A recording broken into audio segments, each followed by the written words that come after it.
اللهم صل على محمد وعلى أهل بيته الطيبين الطاهرين المعصومين سيما بقية الله في الأرضين أرواحنا لتراب مقدمه الفداء. ورضي الله عن الصحابة الأخيار المنتجبين. رب اشرح لي صدري ويسر لي أمري واحلل عقدة من لساني يفقهوا قولي. اللهم كن لوليك الحجة بن الحسن صلواتك عليه وعلى آبائه في هذه الساعة وفي كل ساعة وليا وحافظا وقائدا وناصرا ودليلا وعينا حتى تسكنه أرضك طوعا وتمتعه فيها طويلا برحمتك يا أرحم الراحمين. Dosa-dosa besar sampailah kita kepada efek-efek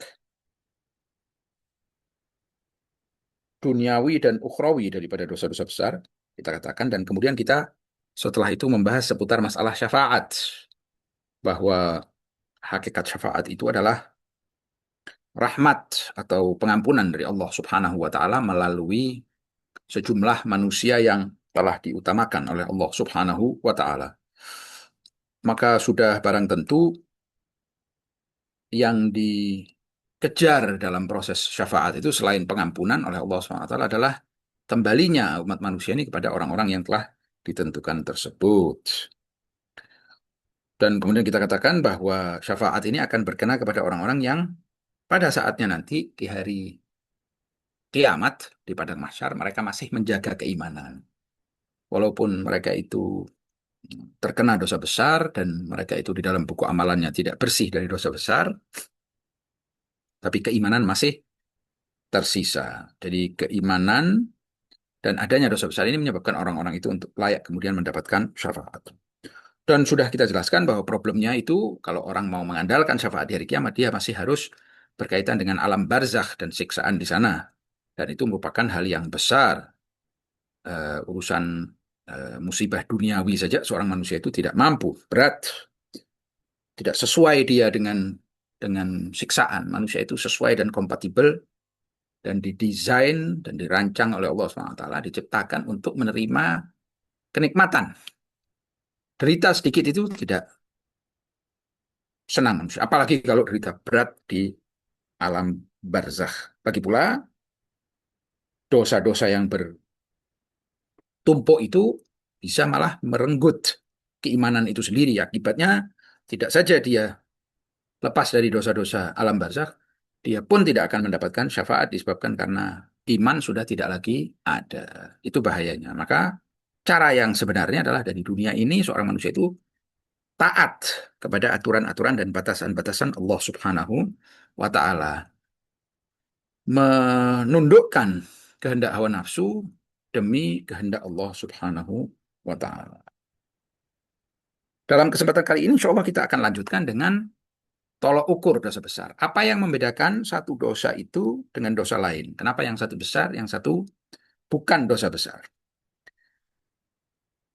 Tentu saja untuk itu kita tidak bisa serta-merta menggunakan standar duniawi. Karena memang sebagian dari dosa besar itu kelihatannya juga di dunia ini besar, seperti membunuh orang misalnya. Itu hampir bisa dipastikan ya, hal yang semacam itu besar seperti itu adalah dosa besar. Tapi tidak semua dosa besar itu seperti itu. Oleh sebab itu, tentu yang bisa kita pakai adalah ajaran agama itu sendiri. Dosa besar itu dalam riwayat dikatakan adalah dosa-dosa yang Allah Subhanahu wa taala telah mengeluarkan ancaman siksaan untuknya di Al-Qur'an atau di hadits qudsi yang pasti, di mana terkadang Allah SWT hanya melarang saja, tapi terkadang larangan itu disertai dengan ancaman. Ancaman di dalam Al-Quran atau dari pihak Allah Subhanahu wa Ta'ala itu merupakan tolok ukur dosa besar. Jadi kalau ada dosa yang diancam, sudah barang tentu itu adalah dosa besar. Terus kemudian sumber lain daripada identifikasi ya, cara identifikasi dosa besar itu adalah pemberitaan dari maksum, bahwa maksum menjelaskan bahwa dosa tertentu itu minal kabair, termasuk dari dosa-dosa besar, maka dengan sendirinya itu bisa menjadi tanda. Kemudian Tanda lain adalah dosa-dosa yang agama memiliki jera, memiliki denda dan memiliki dera terhadapnya. Jadi dosa yang di dalam istilahnya hukum Islam itu kalau hukum Islam berlaku dan berjalan, pelakunya itu kalau terbukti mereka kena dera, kena cambuk atau kena denda lainnya. Itu juga berarti menjelaskan bahwa hal itu dosa besar.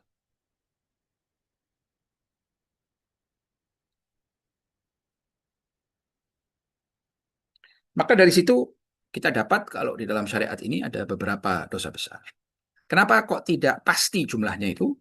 Karena memang eh, karena sebagian dari sumbernya itu adalah ketentuan dari maksum, maka bisa jadi seorang alim, seorang fakih dia tidak menganggapnya besar, yang lain menganggapnya dosa besar. Sehingga tentang dosa besar ini ada yang kita anggap pasti. Jadi termasuk dosa besar dan sudah dianggap sebagai dosa besar.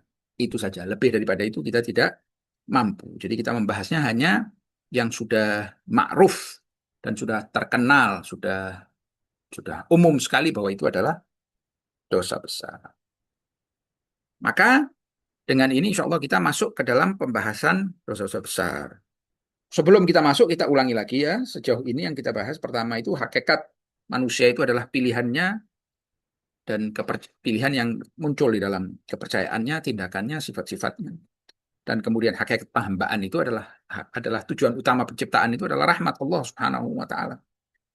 Dan bentuk rahmat Allah Subhanahu wa taala itu adalah mengutus nabi ini, Umar arsalnaka illa rahmatan lil alamin. Buku panduan yang dibawa oleh Rasulullah SAW yang dijelaskan dengan ucapan dan dengan tindakan oleh beliau itulah rahmat Allah Subhanahu wa taala agar kita dengan menjalani itu terlepas dan terbebaskan dari segala macam kesengsaraan. Terus kemudian tindakan seorang manusia mengenai ajakan dan ajaran Rasulullah itu bisa taat, bisa maksiat. Jadi maksiat itu segala macam pelanggaran, segala macam keluar dari batas, segala macam penolakan, segala macam ketidaktaatan kepada aturan itu disebut maksiat. Jadi bukan cuma hanya yang besar saja. Dan kemudian kita jelaskan konsep ismah itu apa hakikatnya, terus kemudian maghfirah, taubah, istighfar, dan efek-efek duniawi maupun ukhrawi dari dosa besar tersebut, dan kemudian syafaat. Dan tolok ukur dosa besar. Ini yang sudah lalu. Mulai dari sekarang kita masuk kepada satu demi satu dosa-dosa yang dianggap sebagai dosa besar. Paling berat dari antara dosa-dosa itu adalah syirik. Iya, innallaha la yaghfiru an yushraka bihi wa yaghfiru ma duna dzalika liman yasha. Dosa yang tidak diampuni oleh Allah Subhanahu wa taala secara sepihak. Walaupun tentu saja diampuni kalau seorang manusia itu tobat. Kalau manusia itu sudah tobat, ya namanya syirik pun diampuni oleh Allah Subhanahu wa taala seperti yang terjadi di zaman Rasulullah SAW. Banyak itu dari yang kemudian menjadi sahabatnya tadinya penyembah berhala. Mereka masuk Islam, itu tanda bahwa mereka taubat dari menyekutukan Allah Subhanahu wa taala. Namun di dalam ayat dikatakan innallaha la yaghfiru an yushraka bihi, itu artinya la yaghfiru, tidak mengampuni secara sepihak. Sementara dosa-dosa lain sudah kita jelaskan beberapa waktu yang lalu, Allah Subhanahu wa taala bisa saja, mungkin saja Allah Subhanahu wa taala itu memaafkan secara sepihak. Disebabkan satu dan lain faktor Allah mengampuni dosa-dosa seorang hamba. Itu tidak masalah dan itu terbukti. Makanya kita memintakan ampun. Allahumma ighfir lil muslimin wal muslimat wal mu'minin wal mu'minat. Artinya apa? Artinya permintaan maaf kita ini ada hasilnya. Allah bisa memaafkan. Atau amal baik seorang manusia. Nah, itu bisa menyebabkan Allah SWT mengampuni orang-orang di sekitarnya, anak keturunannya, dan lain sebagainya. Jadi pengampunan Allah Subhanahu wa taala tidak hanya tergantung kepada istighfar manusia tersebut. Walaupun tentu saja kalau istighfar yang sebenarnya dan taubat, maka lebih daripada itu akan diberikan oleh Allah SWT. Akan datang kasih sayang ilahi, dan kalau itu betul-betul bersamaan dengan penyesalan, maka kemungkinan manusia itu terjerumus lagi di dalam dosa itu menjadi sangat kecil. Berbeda kalau istighfar orang lain, kita diampuni karena orang lain. Ya, kapan-kapan saja kita bisa masuk lagi kepada dosa itu karena itu tidak ada penyesalan, tidak ada permohonan ampun dan seterusnya.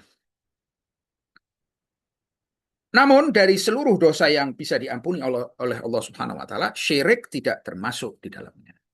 Syirik ini adalah satu-satunya dosa yang Allah Subhanahu wa taala tidak ampuni secara sepihak. Namun hakikat syirik itu apa? Sebagaimana yang kita ketahui, syirik ini banyak sekali levelnya. Untuk setiap level itu ada syiriknya. Yang dimaksud dengan dosa besar ini adalah praktek menyekutukan Allah Subhanahu wa taala di dalam penghambaan. Jadi seorang manusia itu menghamba atau ya, istilahnya memuja selain Allah Subhanahu wa taala. Beribadah ya kan melakukan ritual kepada selain daripada Allah Subhanahu wa taala, itulah dosa syirik yang terbesar, yang mana dengan demikian seorang manusia keluar dari batas keimanan. Jadi ini adalah dosa yang menjadi batas dan perbatasan antara iman dan kufur, antara iman dan syirik. Manusia kalau sampai melakukan hal itu, maka dia keluar dari batas keimanan. Jadi menyekutukan Allah Subhanahu wa taala di dalam persembahan itu, di dalam penyembahan itu adalah batas sudah. Kalau sudah seorang manusia melakukan itu, maka tidak lagi dia bisa disebut sebagai seorang mukmin. Seperti itu. Namun makna syirik tentu saja bisa lebih dalam daripada itu.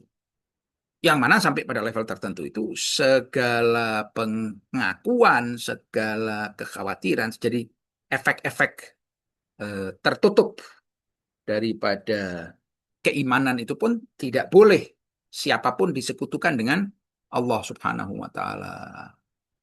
Di mata seorang arif, di mata seorang yang muwahhid, segala macam uh, penyekutuan Allah Subhanahu wa taala dengan yang lain di dalam masalah kekuasaan, di dalam masalah keindahan, di dalam masalah segala sesuatu itu terukur syirik.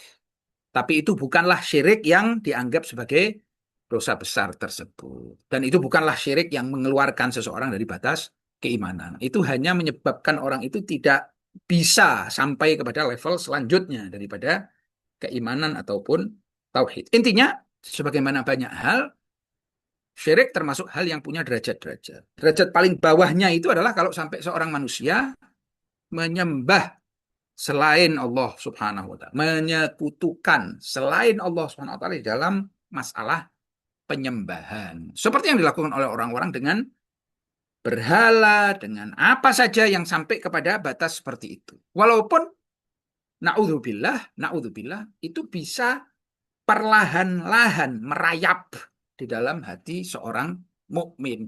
Kalau seorang mukmin itu tidak hati-hati, sepertinya dia tidak ada ya, cuman sholat aja kadang-kadang ya. Tidak ada itu penyembahan terhadap sesuatu yang lain. Tapi sebetulnya saking kuatnya pengaruh hal-hal yang bukan Allah Subhanahu wa taala yang dianggap punya kelebihan, saking beratnya akhirnya itu terjadi sebetulnya pemujaan dan dia tidak tahu. Naudzubillah min dzalik. Itu yang disebut dengan syirik, tetapi di dalam batin, di dalam diri manusia. Sedemikian kuatnya sehingga bukan saja manusia itu menyekutukan Allah Subhanahu wa taala dengan tuhan-tuhan lain, ya, T kecil istilahnya, yang dianggap sebagai tuhan-tuhan, malah tuhan-tuhan itu bisa lebih dianggap lebih kuasa daripada Allah Subhanahu wa taala. Naudzubillah min dzalik. Zaman dulu di masa penyembahan berhala itu di Mekah, orang itu bukan tidak mengakui Allah Subhanahu wa taala. Tidak, bukan demikian. Mereka mengakui Allah Subhanahu wa taala sebagai pencipta, sebagai pemula dari keberadaan. Namun persoalannya itu muncul di dalam pengaturan. Mereka tidak sepenuhnya menganggap bahwa Allah Subhanahu wa taala itu Maha Pengatur. Mereka mengira Allah itu sudah mendelegasikan, menyerahkan macam-macam perkara itu kepada macam-macam dewa dalam tanda petik atau berhala atau tuhan-tuhan kecil. Nah, seorang manusia yang naudzubillah terkena demikian, dia mungkin memuja Allah, tapi kan perkaranya sehari-hari itu dengan yang berkaitan. Ada dewa kesuburan, ada Tuhan perang, ada segala macam itu. Akhirnya Allah Subhanahu wa Ta'alanya hilang. Kenapa? Ya karena dia kan jauh. Dia kan tidak ada gambaran. Dan itu kan penciptaan. Penciptaan itu kan sudah selesai. Sekarang ini perkara yang penting itu di tangannya Tuhan perang ini. Atau Tuhan kesuburan ini. Atau Tuhan panen ini. Atau Tuhan. Nah, jadi itu sebetulnya hakikat daripada syirik. Di mana seorang manusia saking putusnya hubungan dengan Allah Subhanahu wa Ta'ala, dia mengira perkara dunia ini sudah tidak sepenuhnya di tangan Allah Subhanahu wa Ta'ala. Yang kecil-kecil ini ya sudah berurusan dengan itulah. Apakah itu manusia? Apakah itu harta? Apakah itu emas? Apakah itu dolar? Apakah itu saham? Apa saja bisa menjadi berhala. Dan karena perkaranya dia saat ini adalah berkaitan dengan Tuhan-Tuhan itu, Tuhan-Tuhan kecil itu, ya sudah pasti perhatian dia kepada ini lebih daripada perhatiannya kepada Allah SWT. Allah jauh. Dia memang dulu dia pencipta, tapi sudah tidak lagi berkaitan gitu. Itu sebetulnya sampai batas tertentu dianggap syirik lemah. Tapi kalau sampai naudzubillah menguat betul, ya itu nanti seorang manusia ini dibangkitkan dalam kondisi dia musyrik. Apakah mulai dari apa saja bisa itu? Makanya penting seorang manusia itu mengkaji kembali dan memperjelas bahwa Allah Subhanahu wa Ta'ala itu bukan cuma pencipta zaman dulu saja. Allah Subhanahu wa Ta'ala itu Tuhan di dalam setiap hari, untuk setiap saat, untuk setiap sel, untuk setiap atom. Makanya di dalam doa Ghufailah itu uh, kita baca lahu mafatihul ghaibi la ya'lamuha illahu wa ya'lamu ma fil barri wal bahr wa ma tasqutu min waraqatin illa ya'lamu wala habbatin fi dhulumatil ardh wala ratbin wala yabisin illa fi kitabim mubin. Tidak daun pun jatuh kecuali Allah mengetahuinya. Dan pengetahuan Allah Subhanahu wa Ta'ala itu adalah pengetahuan yang bersamaan dengan manajemen, bersamaan dengan pengaturan, bersamaan dengan pemberian, bersama dengan sifat-sifat mulia dia lainnya. Jadi bukan cuma mengetahui dan dari jauh saja, tapi aktif. Allah Subhanahu wa Ta'ala itu menentukan setiap saat dan kapan saja dan segala macam urusan besar maupun urusan kecil. Dari mulai kematian, dari mulai penyakit yang datang satu umur sekali, sampai urusan kegigit, sampai urusan selilit, sampai urusan segala-galanya itu di bawah kekuasaan Allah SWT. Keyakinan yang semacam inilah yang akan mengusir Tuhan-Tuhan kecil itu dari penyembahan seorang manusia. Dan itulah yang menyebabkan kemerdekaan. Seperti yang dikatakan oleh Nabi Yusuf kepada saudara, ya, temannya dia yang di penjara itu, arbabun mutafarriqun khair amillahul wahidul qahhar. Manusia ini tergantung. Manusia ini tergantung. Ia selalu butuh sesuatu. Hanya saja kebutuhan ini kalau tidak disadari, dia kira ini. Dia kira yang mendatangkan kesembuhan itu obat. Dia kira yang mendatangkan kehebatan itu adalah usaha. Dia kira begitu. Memang Allah SWT sudah siapkan sebab-sebab itu. Tapi bukan berarti mereka itu jadi Tuhan, naik pangkat. Itu yang tidak boleh. Makanya dalam kasus Fir'aun, Fir'aun itu mengatakan, Ana Rabbukumul A'la. Aku ini adalah Rabb, bukan Khalik, bukan pencipta kalian, bukan. Rabb. Aku yang mengatur. Al-A'la, kenapa? Karena yang paling tinggi sudah. Kenapa dia mengaku dia yang paling tinggi kok bukan Allah SWT? Ya karena Allah Ta'ala tidak kelihatan. Matanya manusia ini kalau sudah melihat hanya yang materi saja, ya dia melihat ya yang mendatangkan kesehatan itu obat, yang mendatangkan harta itu apa, kayak karir, kayak apa, yang mendatangkan kebahagiaan itu makanan, kayak apa, ini gini-gini nih. Dan kalau ini tidak disadari bahwa semua ini hanya karunia Allah, mereka tidak dengan sendirinya, maka manusia itu akan merasa tergantung dengan itu. Pada saat tergantung dengan itu, ya itulah yang menjadi sesembahannya secara batin. Memang tidak harus meletakkan kepala atau apa saja tidak harus melakukan ritual tertentu. Tetapi di dalam hati dia begitu pengakuannya. Naudzubillah. Kalau itu terjadi, maka naudzubillah, seorang manusia ini telah melakukan dosa besar syirik yang bahayanya adalah tidak diampuni oleh Allah SWT sampai manusia itu sendiri beristighfar atau taubat. Jadi, kalau kita mau saksikan masalah syirik ini adalah menyekutukan Allah Subhanahu wa taala dengan apapun. Baik itu berhala atau emas atau seorang manusia atau anak atau pasangan atau siapa saja, bos, pemimpin, atasan apa saja. Pasangan hidup semua bisa ditipu oleh iblis dan seorang manusia bisa menyembah kepada hal-hal itu. Kenapa demikian?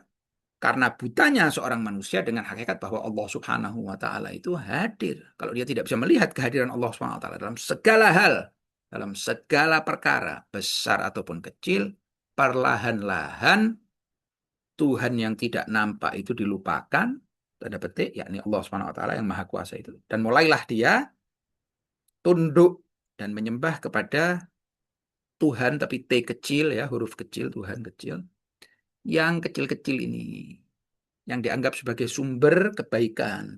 Kalau mau harta di sini, kalau ini Tuhan, ini dewa keindahan, ini dewa ke pengetahuan, ini dewa ini, dewa itulah. Itulah syirik akhirnya muncul. Maka yang harus selalu manusia ingat adalah bahwa apa saja selain Allah SWT itu tidak memiliki sesuatu di dalam diri mereka. Kalau api itu membakar, maka itu dengan pemberian Allah SWT. Api tidak bisa berdiri sendiri. Keberadaan api bukan dari dirinya, apalagi pembakarannya. Apalagi dia bisa membakar itu, efeknya itu pasti bukan dari dirinya. Begitu juga segala sesuatu lainnya. Kesadaran semacam ini akan perlahan-lahan membuat seorang manusia itu muwahhid.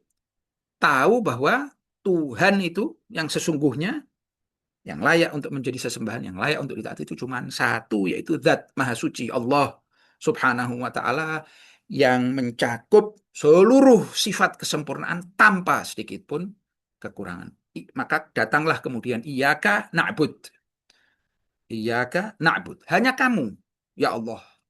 Hanya Engkau, ya Allah, yang kami menghamba kepadanya. Dan itu harus serius. Itu harus diperjuangkan. Kalau tidak, pelan-pelan, sekali lagi, tanpa disadari, seorang manusia itu bisa pelan-pelan menyekutukan sesuatu dengan Allah Subhanahu wa taala dan dengan itu dia keluar dari batas keimanan. Kalau dosa ini sudah dilakukan, maka naudzubillah yang hangus adalah keimanan. Habis. Dengan demikian seorang manusia itu telah membeli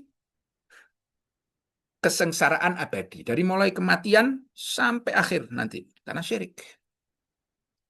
Ia telah menyekutukan Allah Subhanahu segala sesuatu beberapa hal dengan Allah Subhanahu wa taala dalam penyembahan. Jadi walaupun praktek menyembah berhala itu sudah jarang apalagi di kalangan umat Islam, karena kita berbicara tentang umat Islam ini. Jadi syirik itu bisa terjadi di dalam umat Islam.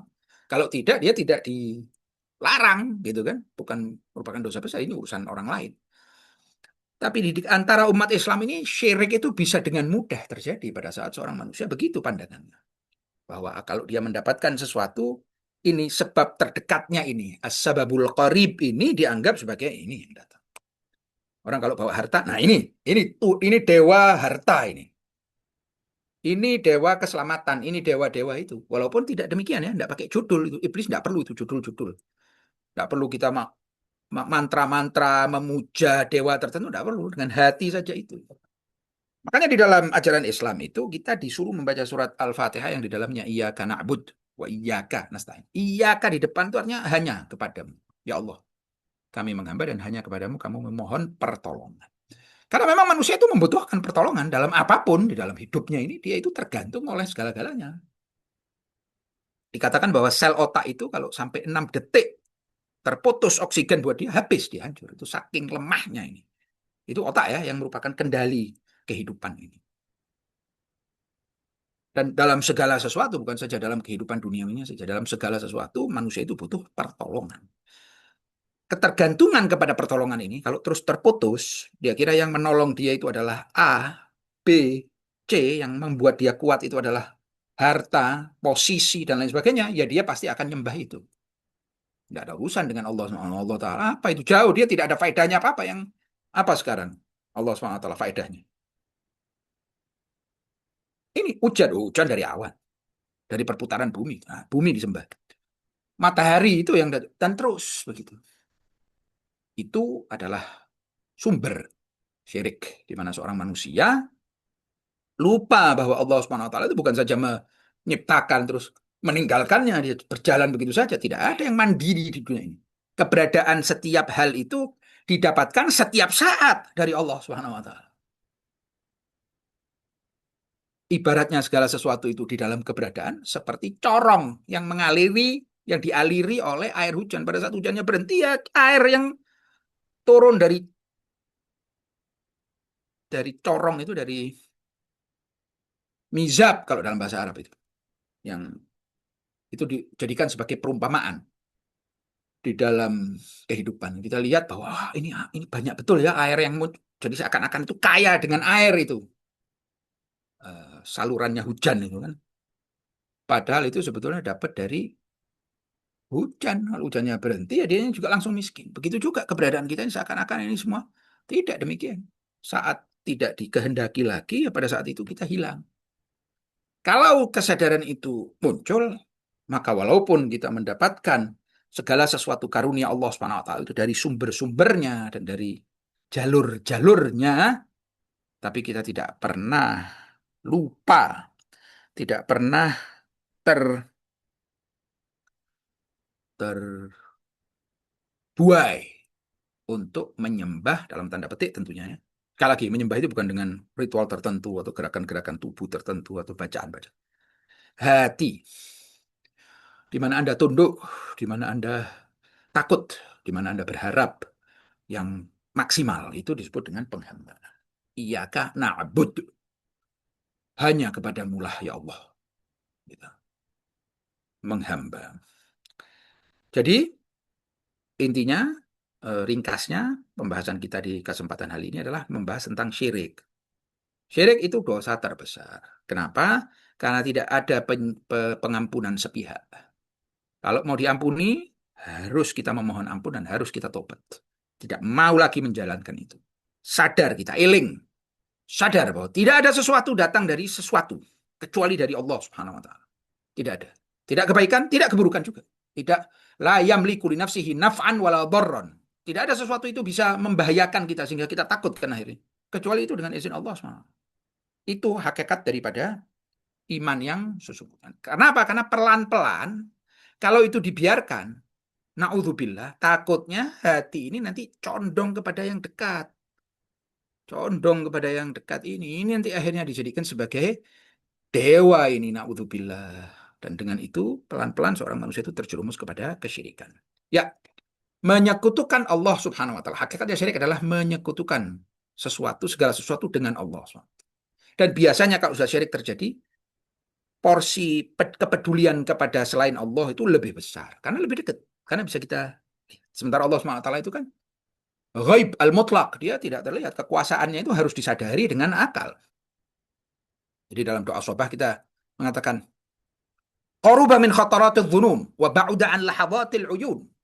Kita itu sama Allah cuma bisa komunikasi dan bisa itu dengan kekuatan berpikir. Mata nggak mampu. Bidikan mata itu tidak mengena. Saking lemahnya tidak mengena kepada Allah Subhanahu wa taala. Yang kelihatan kan ini, cash, rekening, posisi, kursi, nama, penghormatan orang, itu yang kelihatan akhirnya itu yang akan dijadikan ini. Dan itulah yang menjadi dakwaan dan klaim Firaun pada saat dia mengatakan ana rabbukumul a'la. Tuhan kalian yang paling tinggi, karena itu tadi. Dia, di tangan dia itu semua sungai-sungai mengalir di tangan dia, kemudian panen dan lain sebagainya. Itu adalah hakikat syirik. Saya kira sampai di sini dulu. Wabillahi taufiq wal hidayah. Wassalamualaikum warahmatullahi wabarakatuh. Waalaikumsalam warahmatullahi taala wabarakatuh. Ahsantum Ustaz, apa yang telah disampaikan pada kesempatan pada sore hari ini dalam kajian dosa-dosa besar. Untuk sesi selanjutnya adalah tanya jawab. Bagi ikhwan wal akhwat yang ingin bertanya, silahkan untuk tanyakan di chat ataupun obrolan atau dengan raise hand terlebih dahulu. Syukron.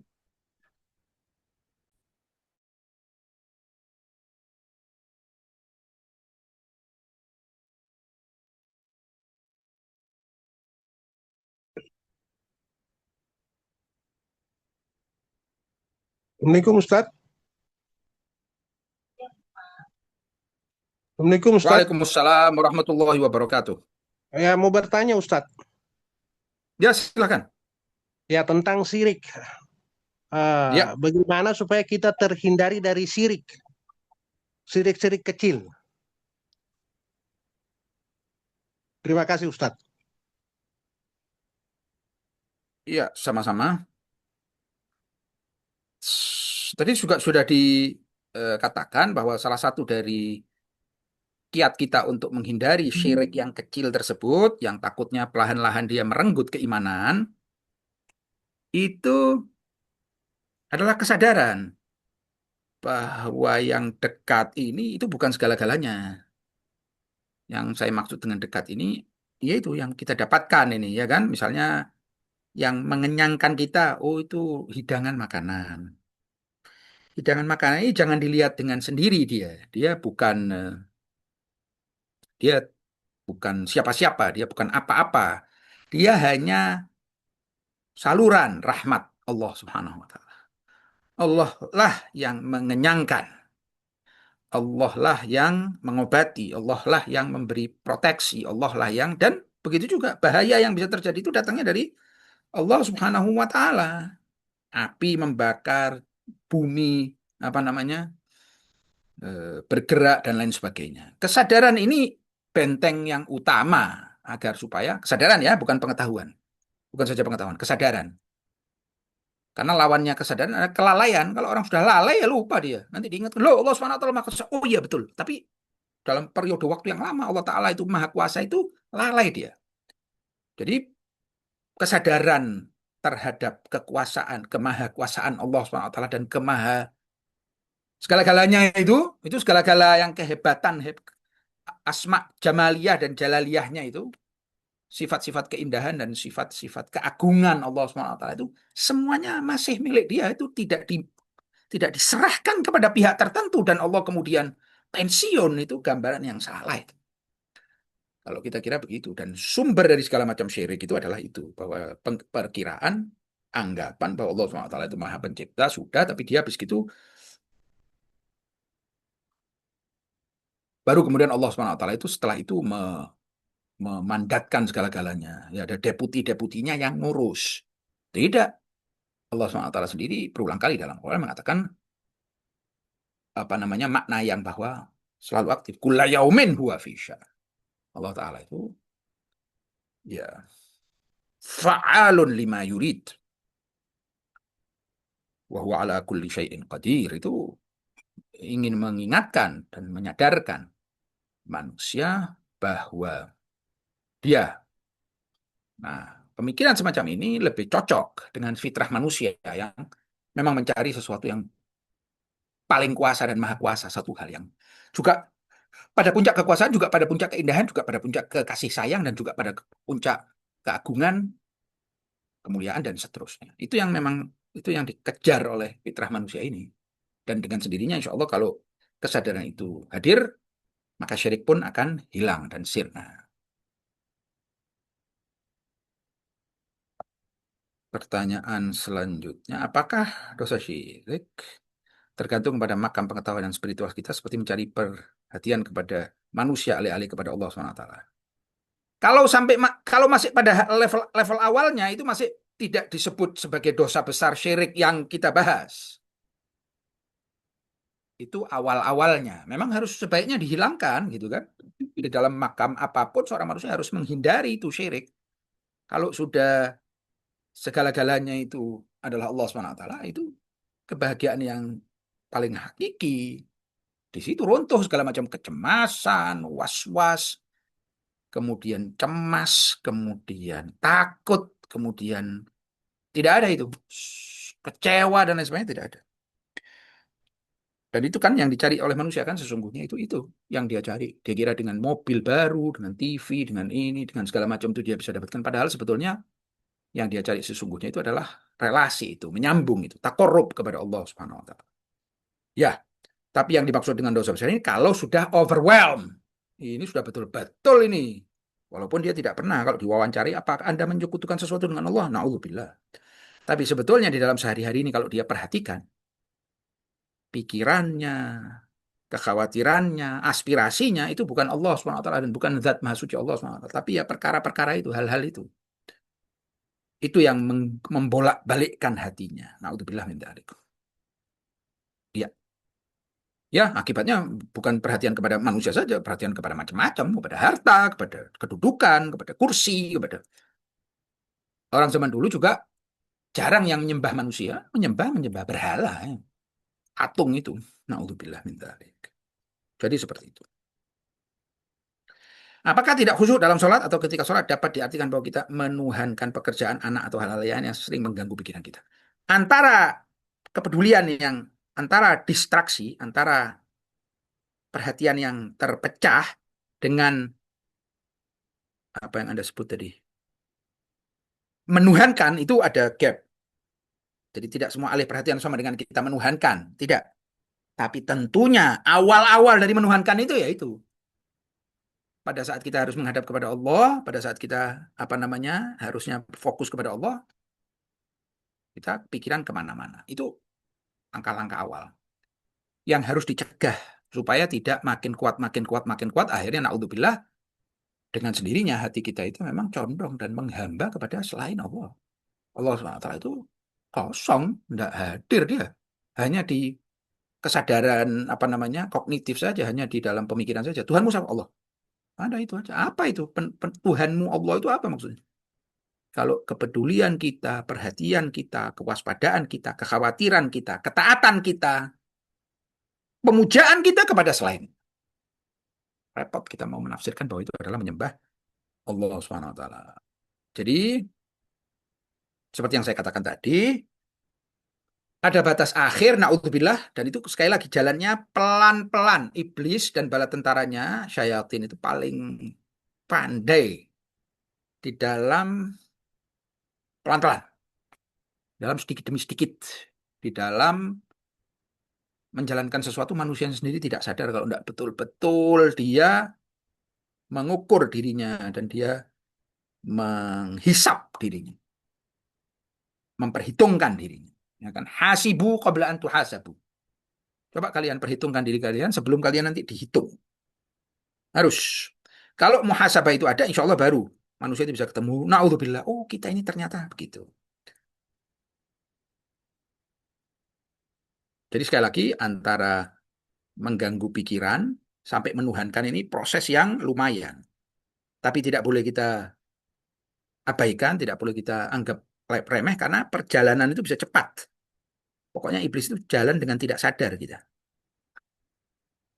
Bahaya itu. Makanya dari awal itu sudah harus dilawan. Segala macam distraction, segala macam alih perhatian, segala macam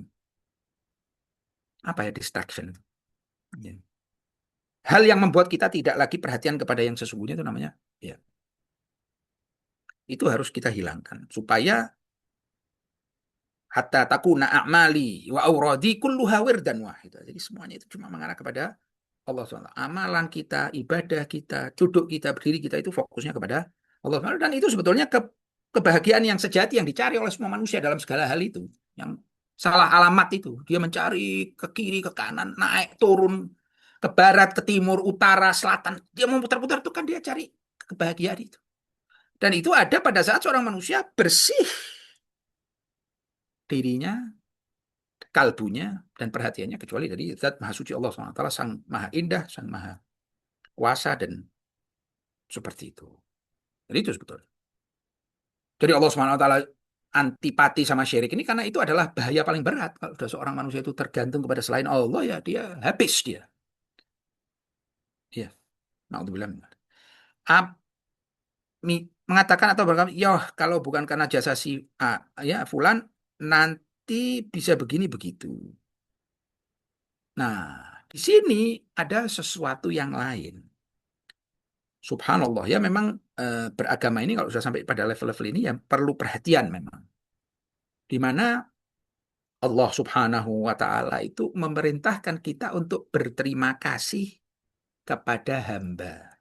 Man lam yashkuril khalq, lam yashkuril khaliq. Kita disuruh berterima kasih, kita disuruh mendahului kebaikan bahkan.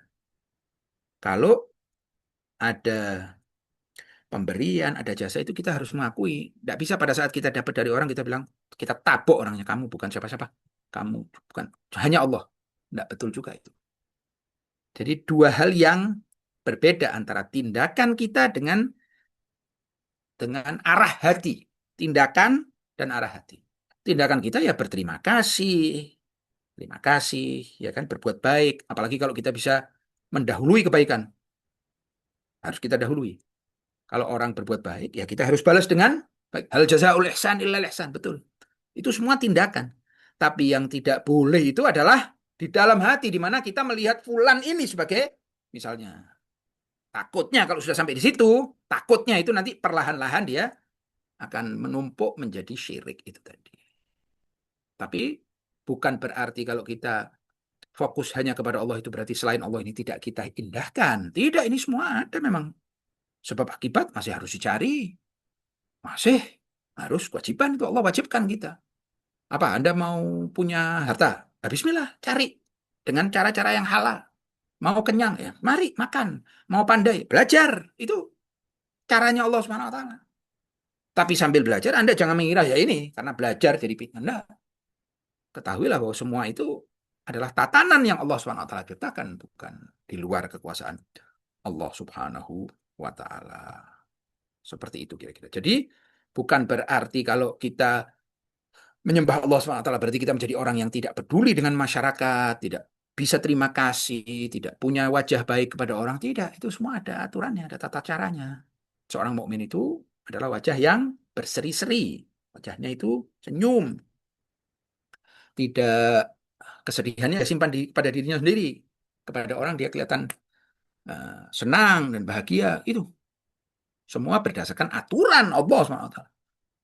Bukan karena kita begitu biar kita nanti menjadi populer. Enggak. Itu semuanya kita kembalikan kepada Allah Subhanahu wa Ta'ala. Wah, kalau bukan karena jasa si fulan, nanti bisa begini, bisa begitu. Ya, itu takutnya kalau kita sudah mulai kepada manusia itu lebih daripada porsinya, bukan berarti kita tidak boleh terima kasih, bukan berarti kita tidak boleh mengatakan hal-hal yang baik, memuji keberhasilan seseorang dan lain sebagainya. Tapi di balik itu semua kita tahu bahwa semua di tangan Allah SWT. Secara berbanding, insya Allah itu tidak tergolong syirik.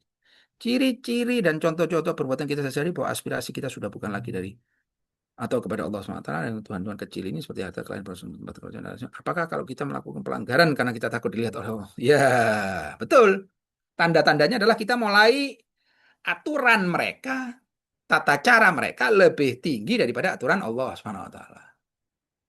Agar supaya kita tidak dimusuh sama orang, kita boleh dimusuh sama Allah. Aturan Allah dilanggar untuk, ya itu sudah mulai red flag. Ya, itu bendera merah itu istilahnya sudah mulai kita harus waspada. Aturan orang, aturan apa saja kita dirikan, kita tegakkan lebih daripada aturan Allah. Itu sudah red flag itu. Itu sudah bisa dijadikan indikator bahwa sebetulnya seperti apa sih? Seperti apa ini? Harus betul-betul kita cek ini apa yang terjadi pada diri kita ini.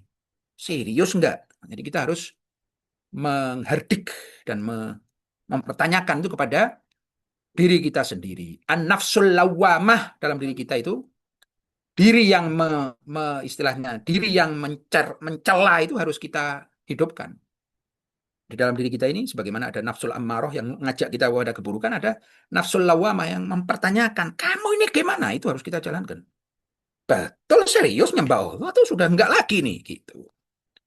Betul, apakah kita bisa melakukan pelanggaran karena kita Tuhan-Tuhan kecil itu terlalu fanatik radikal? Bertanda bahwa penghambaan kita sudah tidak pure kepada Allah SWT. Betul, begitu-begitu itu yang harus dijadikan pertanda dan ciri. Kalau kita berdebar-debar itu bukan kepada Allah, tapi kepada sesuatu yang lain loh. Ini sudah harus mulai dicek ulang ya. Saya tidak mau mengambil keputusan, tapi kita mesti cek itu. Apa sebenarnya ini? Begitu. Kalau kita mulai itu tadi, memberikan apapun selain zat maha suci Allah Subhanahu wa taala, harga yang lebih daripada proporsinya. Itu sudah tidak baik lagi dan itu bisa menjadi pertanda yang apakah kita bisa jadikan gelisah dan kecemasan akibat urusan dunia sebagai indikator tingkat syirik dalam diri kita. Betul sekali. Cemas, khawatir, gundah itu sudah memang tidak kompatibel dengan keimanan.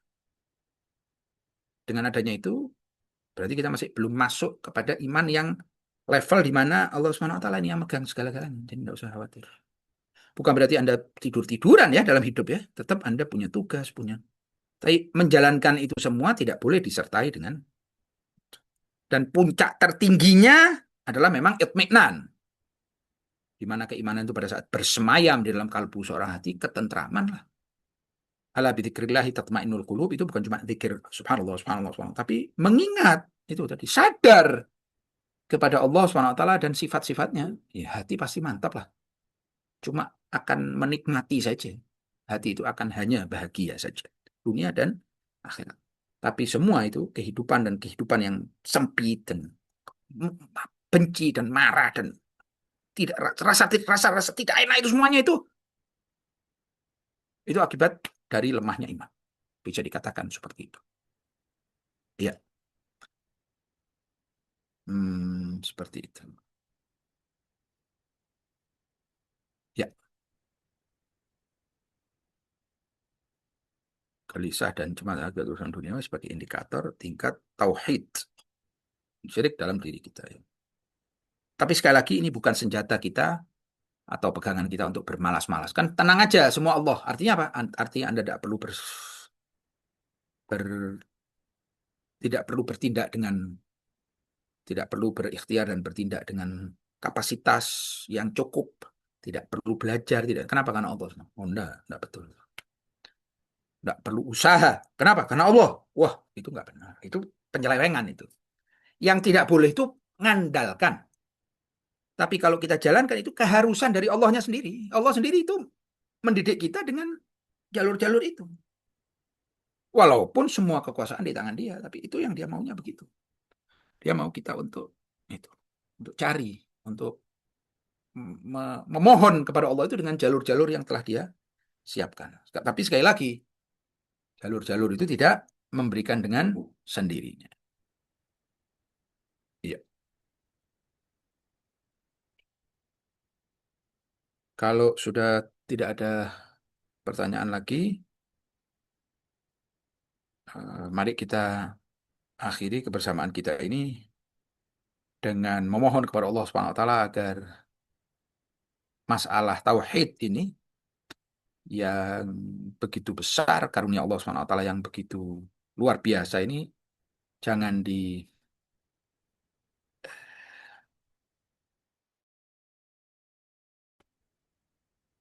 jangan diputuskan dan dikuatkan di dalam diri kita dan terus dijaga dan dikembangkan sampai kepada level itminan di mana itulah dambaan yang sesungguhnya dambaan sesungguhnya seorang manusia adalah hati yang tentram itu di mana pada saat hati yang tentram itu bahagia di situ, ketenangan di situ, kenikmatan di situ, syukur di situ. Segala yang indah itu datang dari ketenangan. Kalau hati tidak tenang, tidak ada yang bisa menarik dan baik. Semoga Allah SWT menjadikan kebersamaan kita di sore hari Jumat ini sebagai yang terbaik dicatatkan di dalam buku amalan kita dan jatah yang melimpah darinya diberikan kepada keluarga kita yang sudah meninggal, guru-guru kita, Dan mereka yang masih hidup, semoga Allah SWT memberikan mereka kesehatan, menjauhkan mereka dari bahaya, penyakit, keburukan. Orang-orang yang memiliki hajat, semoga hajatnya dikabulkan oleh Allah SWT. Dan bahwa nikmat keimanan kepada Allah SWT ini jangan sampai dijauhkan dari kita maupun keturunan kita sampai akhir hayat. Ala hadhihi niyyah wa kulli niyatin shalihah. نقرأ سورة الفاتحة تسبيقها الصلاة على محمد وآل محمد. اللهم صل على محمد وآل محمد. أعوذ بالله من الشيطان الرجيم. بسم الله الرحمن الرحيم. الحمد لله رب العالمين الرحمن الرحيم مالك يوم الدين. إياك نعبد وإياك نستعين اهدنا الصراط المستقيم صراط الذين أنعمت عليهم غير المغضوب عليهم ولا الضالين. Terima kasih atas perhatian antum. Mohon maaf atas segala kekurangan dan kesalahan. Wabillahi taufiq wal hidayah. Wassalamualaikum warahmatullahi wabarakatuh.